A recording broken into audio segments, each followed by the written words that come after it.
Hello everyone, this is Dr. R. Tulasiram, Associate Professor, Department of Social Sciences, Faculty of Agriculture Sciences, Bharat Institute of Higher Education and Research, Chennai. Today the topic for discussion is water pollution. It is one of the important lectures that is being covered under the course Environmental Studies and Disaster Management. It is a 2+1 course for the students of BSc Honors Agriculture, second years. And in this lecture, we'll be dealing with the meaning of water pollution, the causes of water pollution, and what are the effects of water pollution and how to manage this water pollution. And also the related topics that is coming under this water pollution that will be discussed in this class. Let us move on to the slides. First of all, before going deep into the topic, we should understand about the basic concepts of water and its resources and its availability, etc. So out of 100%, our earth is covered by ocean and it comprises of 71%. It is covered by water, that is both ocean and sea. And out of the total earth surface, the ocean alone contributes 97%. The remaining 3% is covered by fresh water, and 0.003% is covered by usable fresh water. And there are 1.36 billion cubic kilometer of water is available in our earth. So regarding this India's position in water, and general aspects also, nearly 50% of the world population is in India, and 4% of world's water resources is available in our country. And utilizable surface water is 690 BCM per year.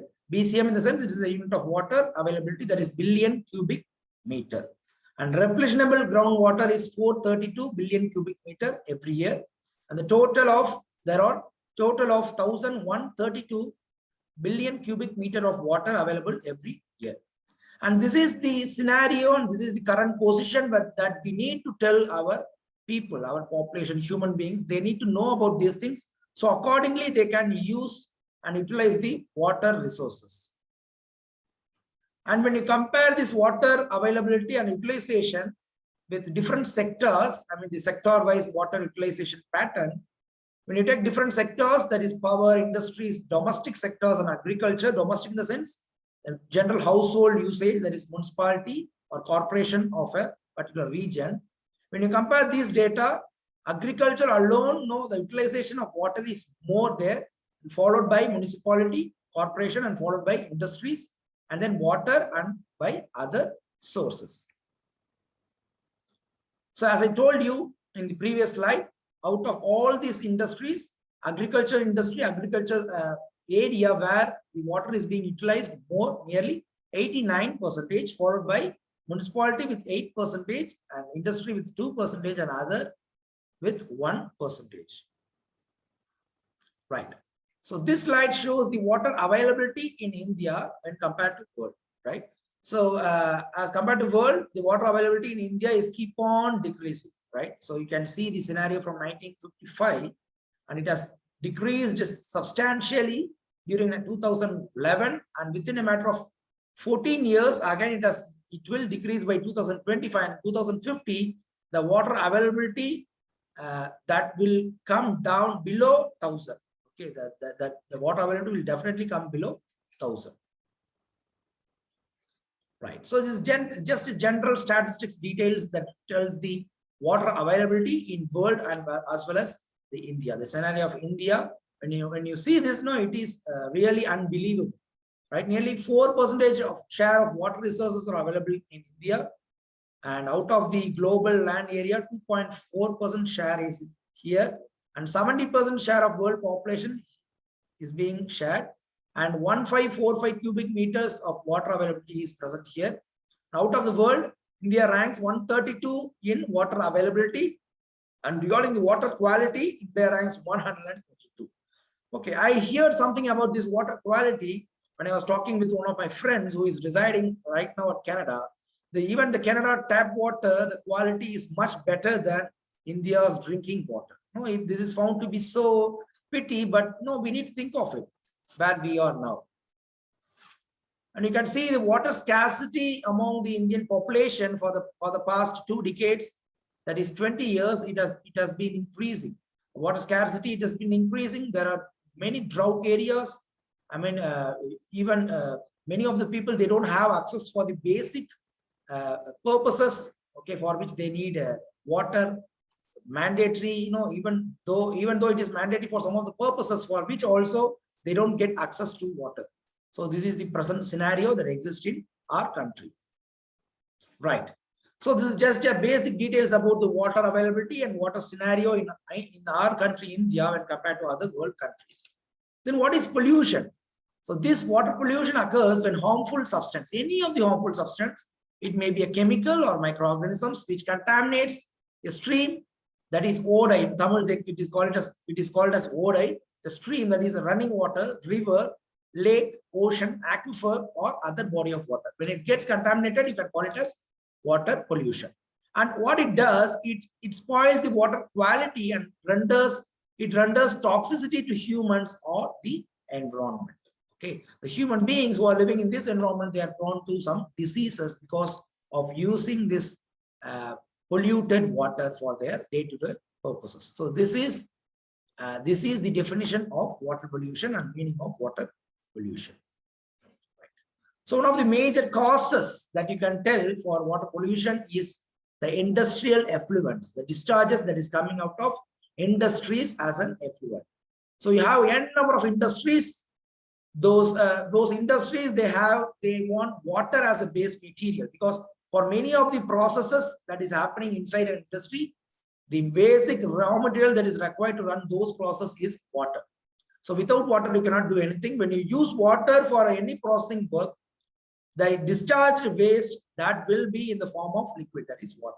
And that may come out from the industries through the pipelines or groundwater or whatever it is, and it will go and may get mixed with the nearby stream, lake, ocean, sea, or water storage godowns, water storage structures, etc. So what are those industries? It starts from paper industries, sugar industries, viscose, tannery industries, textile industries, and sago industries. We'll see one by one. So sago, I think you all know about sago. It is in Tamil, they call it as javarisi. It's a white structure that is given this below picture. On top of the picture, you can see the tree. And using the sago, there are some sweets have been made in our country, especially in southern parts of India, Indian states, where they use the sago to prepare some of the sweets, I mean liquid sweets. They call it as payasam, okay, for which it is being used. And from the paper industries, you always get ashes, green liquor dregs, slacker grits, and lime. This slacker grit is nothing but the close and coarse residue at the bottom of the lime slacker. Then there will be a slacker kept in the paper industry, so there will be a sediment. And lime mud is a byproduct in pulp mills. Okay, paper mills, there will be a byproduct that is called as lime mud. So how it is being created? When the wood is being converted into pulp, this lime mud will be produced, and it is found to be contaminous, right? It is found to be toxic. And this green liquor drug is a compound from the recovery boiler during a craft process that is also happening inside a paper industry.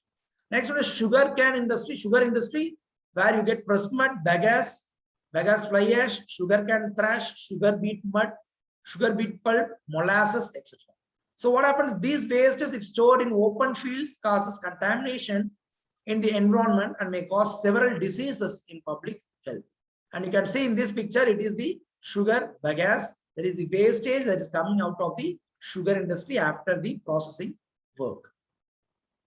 There are some of the environmental issues because of these industrial effluents. There is destruction of biodiversity. There is a disturbance in the biodiversity. This food chain, even one of the organisms, when it gets destroyed in the food web or food chain, all the other organisms, they have to thrive hard for their food, because each and every organism that depends on other organisms for their living existence. And discharge of industrial effluents, discharge of municipal sewage, that is for domestic purpose, we use water. Those waste will get contaminated with the drinking water and groundwater.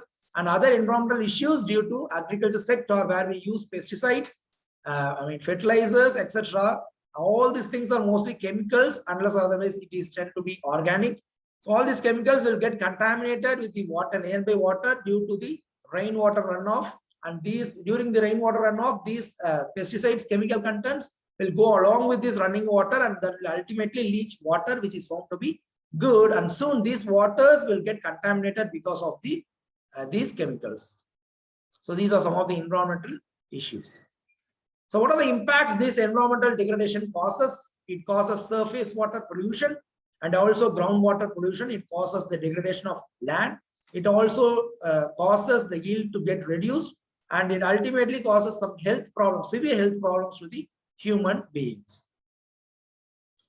You also have river basins. It is getting contaminated most of the time. It was previously called as a symbol of purity and life for India's teeming millions. India's river are today full receptacles of sewage and toxic waste. Previously, people were totally depending on river basins, and now most of the river basins are getting contaminated. Even the dead bodies are being thrown off in some of the rivers in the northern states of Indian country. There are 13 major river basins making up 80% of total water, surface water, and home for nearly 85% of population is so polluted due to industrial waste. Just think of the population percentage who are depending on these kind of river basins, which is contaminated. So since it is getting contaminated, the people who directly depends on these river basins for their survival will also get affected with some lots of health problems. Most of them are dead or dying. River water quality badly affected, and becomes not fit for irrigation and drinking purposes. Right. So poverty is also one of the important impact of this water, because 50% of world's population struggling for survival. For survival, they need water, and for water, if they need, it needs to be in of good quality. So most of the people, they live in areas with high level of air and water pollution, and they face much risk of natural disasters in the form of flood, earthquake, hurricanes, volcanic eruptions, etc. They have many children. They are vulnerable to premature death from preventable health problems. According to WHO and FAO, 3.4 million die prematurely from drinking polluted water. And out of those population who die, 2 out of 3 are actually children. So here you can see the contamination of Bhavani water in the region Kadayambatti near Coimbatore area.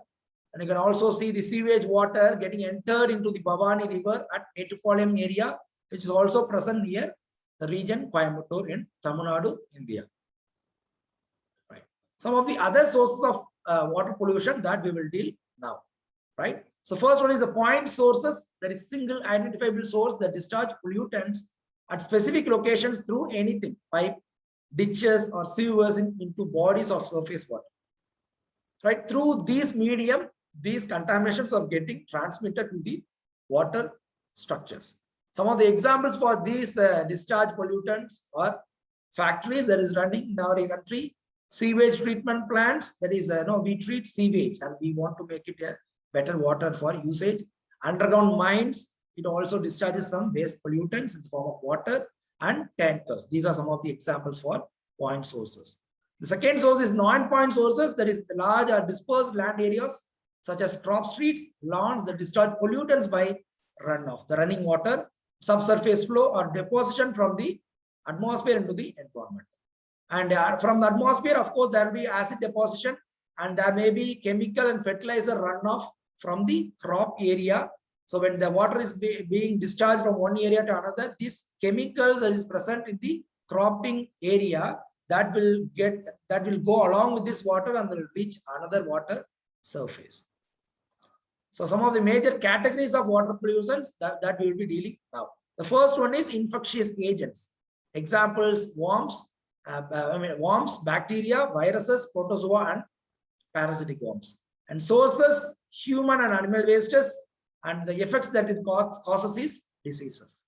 The second major category of water pollutant in the sense, the thing which causes the pollution, the exact pollutant, the exact thing that causes pollution. Second one is oxygen demanding wastage. So most of the wastage that demands oxygen that takes the water surface also. Examples: organic waste such as animal manures, plant residues that can be decomposed by aerobic bacteria. Some of the sources for these oxygen-demanding wastes are sewage, animal feedlots, paper mills, and food processing facilities. They take more of water. They use water. And some of the effects this causes are degradation of water quality by depleting water of dissolved oxygen. This causes fish and other forms of O2 consuming aquatic life to die. It causes huge problem. The third category of water pollutants is inorganic chemicals. Examples: water-soluble acids, compounds of toxic metals, AS, cadmium, chromium, PB, HC, etc., and salts, sodium, chlorine, sulfate, and fluoride. So this some of the sources for these organic chemicals are surface runoff, industrial wastes, and household chemicals. And some of the effects that these inorganic chemicals causes are: it makes the fresh water unusable for drinking or any other irrigation purpose, and it also causes skin cancers and crippling spinal and neck damage. It damages the nervous system of human beings, livers, and kidneys, and it is harmful to fish and other aquatic organisms. It reduces the crop yields, and it accelerates corrosion of metals exposed to such water. These are some of the effects of inorganic chemicals. The fourth category of water pollutants is organic chemicals. Some of the examples are oil, gasoline, plastics, pesticides, cleaning solvents, and detergents. The sources for these organic chemicals are industrial wastes, household chemicals, and surface runoff from farm fields and yards. One of the effects these organic chemicals can cause to human beings is it threatens the human health by causing nerve system damage. That is because of the pesticides. It also causes reproductive disorders. Some solvents are responsible for this, and it also results in some cancers because of the gasoline, oil, etc., which is present, and it is harmful to fish and other wildlife organisms. The next major categories of water pollutants are plant nutrients. Examples are some water-soluble compounds containing nitrate, phosphorus, and ammonia ions. Some of the sources for these plant nutrients are sewage area, organic manures, and runoff of agricultural and urban lands. The effects that these causes are mainly eutrophication, very important topic, important concept. Because of an enrichment of more nutrients, this eutrophication happens. There is excessive growth of algae and other aquatic plants which die, decompose, deplete water of dissolved oxygen, and kill the fish and other organisms. And drinking water with excess nitrate will cause blue baby syndrome. What is a blue baby syndrome? I think you all know about blue baby syndrome. In the future slides, I will be showing that. The next major categories of water pollutants is sediments. Example: soil and silt. That you can see in this picture, there is some silt deposition when there is, after the water have been transferred to some other places. There will be some silt or sediments. When water flows through these sediments, again the water will take lots of chemicals along with it. So sources are land erosion, as I told you. The effects: it can cloud water and reduce photosynthesis. It disrupts aquatic food webs. It carries pesticide, bacteria, and other harmful substances. It settle out and destroy feeding and spawning grounds of fish. It clog and fill lakes, artificial reservoirs, stream channels, and harbors. The next category of water pollutants are radioactive materials, very important and very sensitive one. Some of the examples for radioactive materials are radioactive isotopes of iodine, radon, uranium, cesium, and thorium. The cesium is one of the important compounds that is being used for this bomb blast, etc. Many of the movies and series and Hollywood series and all, you would have seen this. Wherever there is terrorism and wherever there is concept of a bomb blast, you can see this effect of cesium. And people who intake cesium, people who are affected in the bomb blast, they will get used to the cesium, and because of cesium, there will be a long-term problem with them. Even they spit blood like water from their mouths. And some of the sources of these radioactive materials are nuclear power plants, mining and processing of uranium and other nuclear weapon production, testing and detonation, and natural sources. Radioactive pollution that is spread through this Earth atmosphere is termed as fallout. Anything happens because of this radioactive material, you can call it as fallout. And when it is intense but short-lived for a shorter period of time, it is called as local fallout. And when it covers a larger area and occurs in lower atmosphere, it is tropospheric fallout. when it releases extremely fine particles into the upper atmosphere. And if it continues for years after an explosion that causes and attains a worldwide distribution, then that fallout can be called as stratospheric fallout. So maybe most of the people would have seen this movie, Vishwarupam. In Hindi, it is called as Vishwaroop, where this fellow Rahul Bose plays the antagonistic role. So in the climax, you can see, not only in the climax, in the whole movie, you can see, because of this bomb blast that contains cesium compound, his face becomes lots of holes, his eye gets damaged because he was there when there was an explosion of a bomb. And even the person who uses the cesium, they are called as suicide bombers, because they work with cesium to prepare bomb. They know they will die in the future, but still they work for them, for the terrorist group, and they work with cesium. If they work with cesium, they also will get affected. And when there is bomb blast, when nearby, where there are some people resides in the nearby place of the bomb blast, they also will get these kind of effects. And often when it is severe damage, when you get into cesium attack, you may even spit the blood. In the movie Vishwaroop 2, second part also, you would have seen the effect that the villain group, they will be spitting lots of blood out of their mouth. The next category of water pollutant is radioactive materials. You know all the historical accidents that happened in our universe, that is bombing of Hiroshima and Nagasaki in Japan in the year 1945.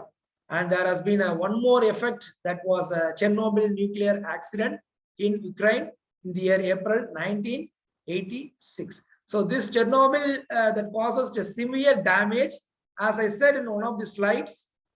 So in sometimes the stratospheric fallout, it releases extremely fine particles into the upper atmosphere, and it may continue for years after an explosion has been taken place. This Chernobyl is an example for this. Even after 1986, where it was taken place, the incident, this effect that persists even now. People, they tell like the effect, it persists even now in that area of Ukraine.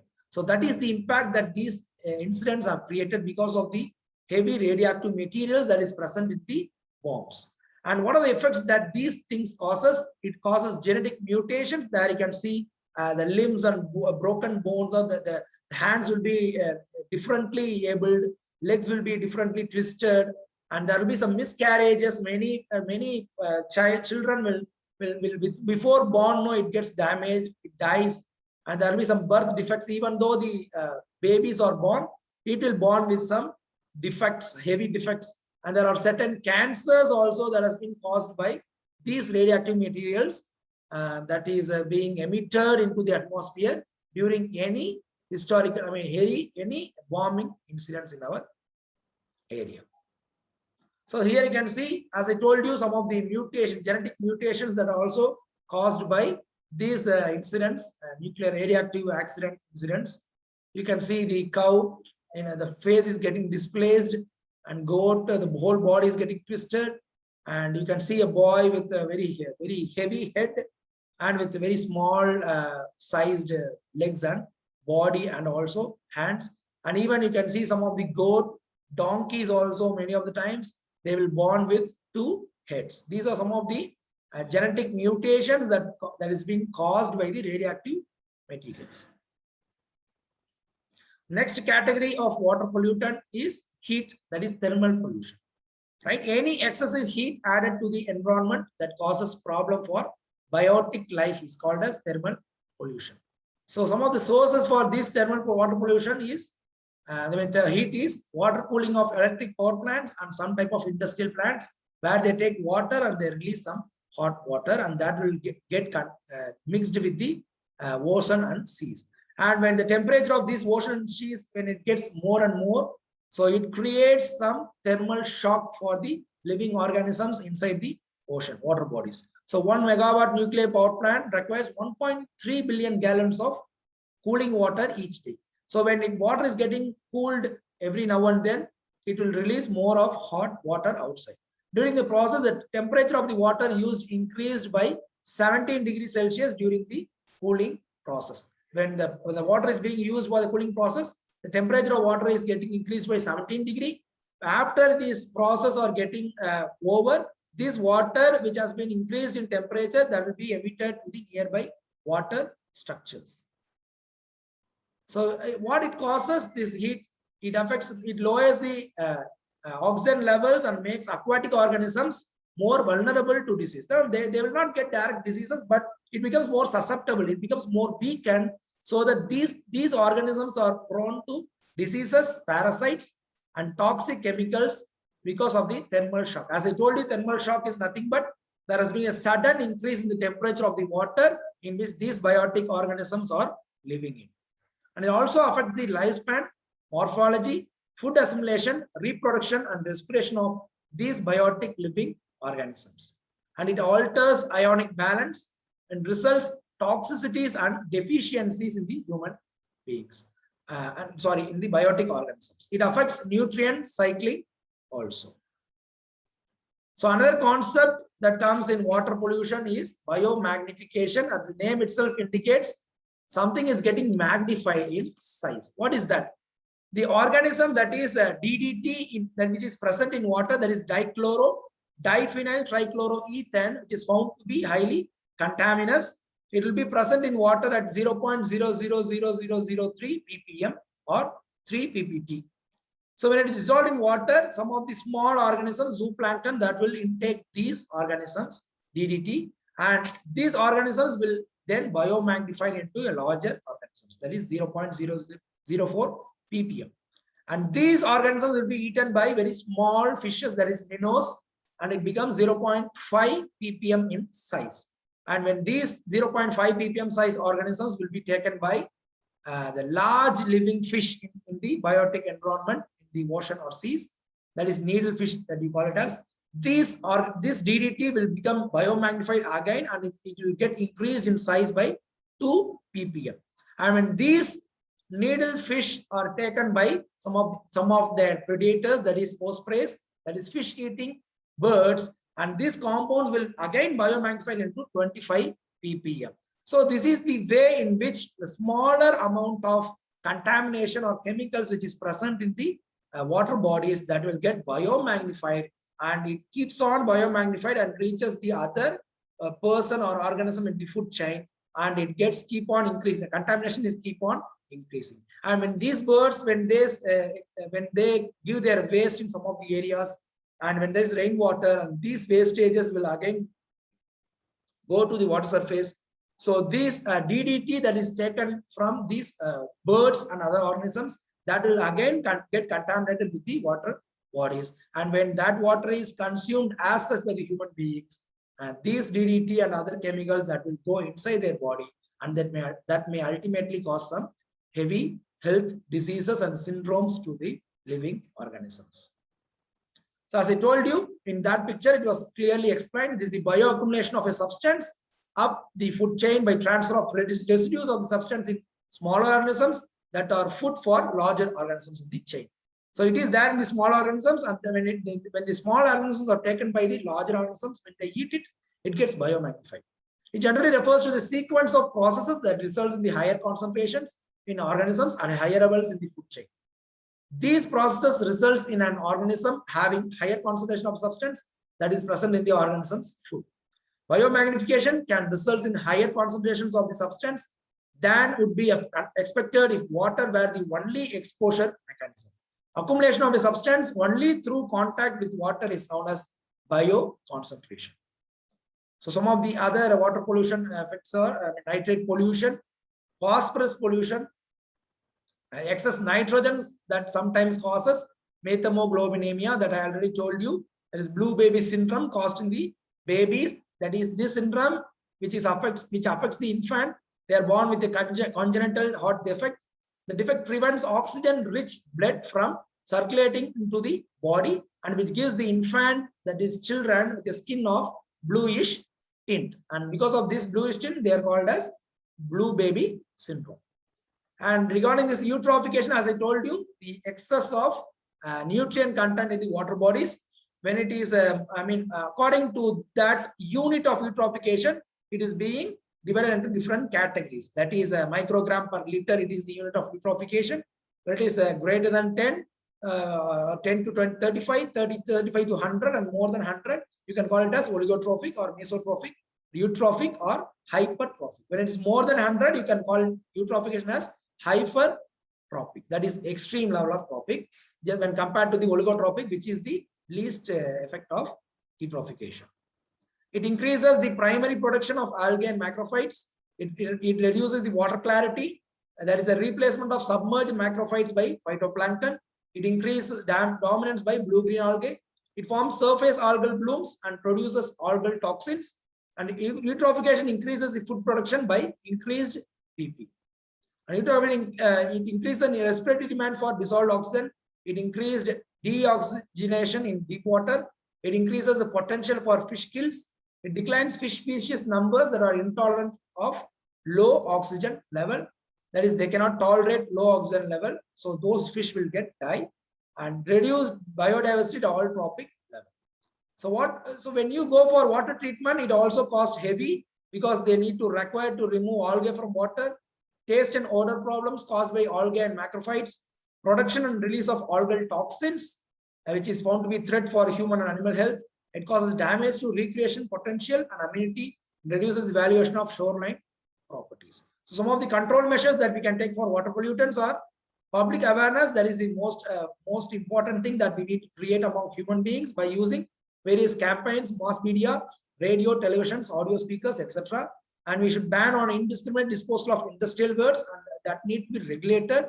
And there can be a setting up of common effluent treatment plants, CETPs, with efficient treatment technology, so that none of the waste waters which contains pollutants that is being discharged into the water bodies. The municipal corporation should arrange for sewage treatment plants. And government should also provide adequate funds for water pollution control programs.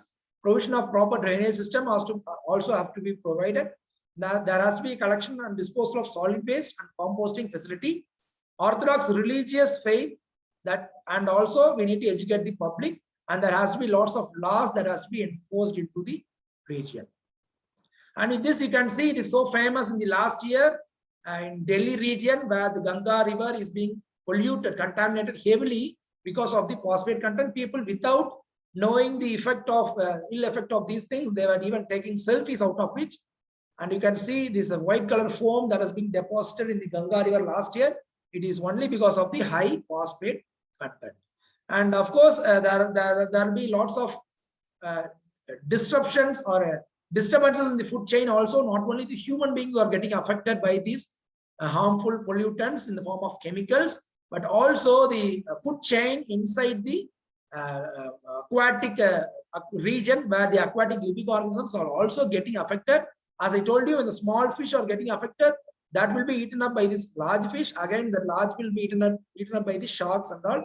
So this level of contaminants will keep on increasing within a period of time. And finally, these fish were taken by the human beings, that will affect directly the human beings. In such a way, the living organisms will also get affected with some diseases and syndromes. So these are some of the harmful effects of water pollution.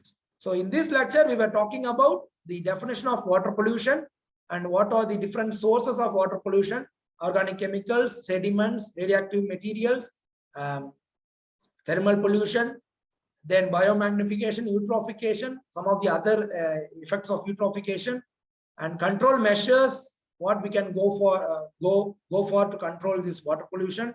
And also we were talking about different chemicals that causes different diseases to the human beings. So in this class, we have dealt with this water pollution and its causes and effects and control measures in detail.